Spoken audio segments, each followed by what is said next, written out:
जय श्री राधे कृष्णा साथियों, मैं भी कृष्णा ज्ञान सारा चैनल में आपका स्वागत करती हूँ। आज करवा चौथ की आप सभी बहनों को बहुत सारी शुभकामनाएं। करवा चौथ के व्रत की कथा के बिना व्रत अधूरा माना जाता है, लेकिन जैसा मैंने वीडियोस में बताया कि करवा चौथ माता की व्रत कथा सुनने से पहले गणेश जी भगवान की पूजा करनी चाहिए और उनकी कथा सुननी चाहिए। प्रथम पूज्य गणेश जी की कथा सुनने के बाद चौथ माता की कथा सुने, यानी कि माँ पार्वती का स्वरूप चौथ माता की कथा सुनकर फिर आपका व्रत पूर्ण होता है। तो चलिए सबसे पहले गणपति भगवान की कथा प्रारंभ करते हैं।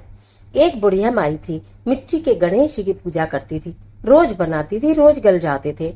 एक सेठ का मकान बन रहा था। वो बोली, मेरे पत्थर के गणेश बना दो। मिस्त्री बोले, जितने हम तेरे पत्थर के गणेश गढ़ेंगे उतने में तो अपनी दीवार न चिन लेंगे। बुढ़िया बोली, राम करे तुम्हारी दीवार टेढ़ी हो जाए। अब उनकी दीवार टेढ़ी हो गई। वो चिनते रहे, ढाते रहे, चिनते रहे, ढाते रहे, क्योंकि इस तरह करते करते शाम हो गई, क्योंकि बार बार वो दीवार जो थी वो टेढ़ी हो जा रही थी। शाम को सेठ आया, उसने कहा आज कुछ भी नहीं किया। वो कहने लगे, एक बुढ़िया आई थी, वो कह रही थी मेरे पत्थर के गणेश घड़ दो। हमने नहीं घड़े तो उसने कहा तुम्हारी दीवार टेढ़ी हो जाए। तब से दीवार सीधी ही नहीं बन रही है, हम बनाते हैं और ढा देते हैं।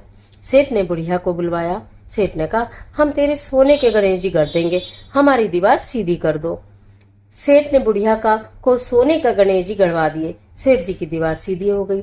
जैसे सेठ जी की दीवार सीधी हुई वैसे सबकी सीधी करना, जैसे कि सेठ जी के काम बने वैसे सबके ही बनना। बोल गणपति महाराज की जय। गणपति भगवान की कथा असंख्य कथाएं हैं, अनेकों कथाएं हैं, लेकिन उसके साथ साथ गणेश जी भगवान की कथा हर कथा से पहले आप जरूर सुनिया करिएगा। और अब प्रारंभ करते हैं हम सकट चौथ। अब हम प्रारंभ करते हैं करवा चौथ की पावन कथा। करवा चौथ का व्रत 20 अक्टूबर में रखा जा रहा है। इस दिन महिलाएं बिना अन्न जल ग्रहण की अपने पति की दीर्घायु के लिए, अच्छे स्वास्थ्य के लिए व्रत रखा करती हैं और करवा माता से प्रार्थना करती हैं कि उन्हें अखंड सौभाग्य प्राप्त हो, उनके पति दीर्घायु हो। तो पौराणिक कथा के अनुसार महाभारत काल से जुड़ी हुई है ये कथा। धार्मिक कथाओं के मुताबिक जब पांडवों के जीवन पर संकट के काले बादल मंडरा रहे थे, तब भगवान कृष्ण ने द्रौपदी को करवा चौथ व्रत रखने की सलाह दी थी। इसके बाद द्रौपदी ने पूरे नियम के साथ करवा चौथ की पूजा की।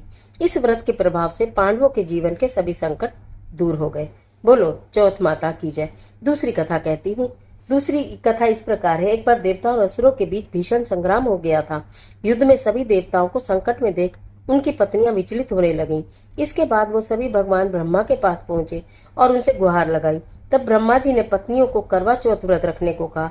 सभी ने कार्तिक माह के कृष्ण पक्ष की चतुर्थी तिथि को करवा चौथ का व्रत किया। करवा माता ने देवताओं के प्राणों की रक्षा की और वह युद्ध में विजय हुए। तभी से करवा चौथ का व्रत रखा जाने लगा।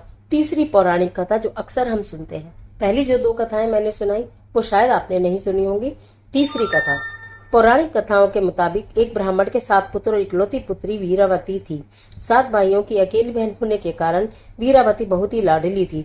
सभी भाई उससे अपार प्रेम करते थे और बहन की आंखों में एक आंसू भी नहीं देख पाते थे। कुछ सालों बाद वीरवती का विवाह एक ब्राह्मण युवक से हो गया। विवाह के बाद जब वीरवती मायके आई तो उसने अपनी 7 भाभियों के साथ करवा चौथ का व्रत रखा, लेकिन शाम होते होते वो भूख से और प्यास से व्याकुल हो उठी।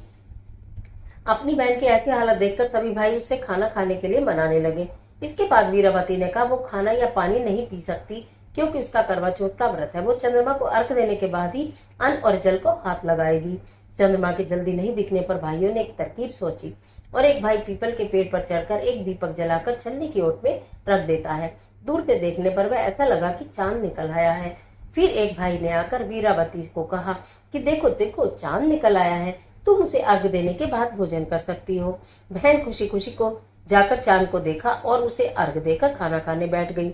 उसने जैसे ही पहला टुकड़ा मुंह में डाला उसे छींक आ गई। दूसरा टुकड़ा डाला, उसमें बाल निकल आया। इसके बाद उसने जैसे ही तीसरा टुकड़ा मुंह में डालने की कोशिश की तो उसके पति की मृत्यु की खबर आ गई। इसके बाद वीरावती की भाभी ने सारा माजरा बताया कि उसके साथ ये सब क्यों हुआ है।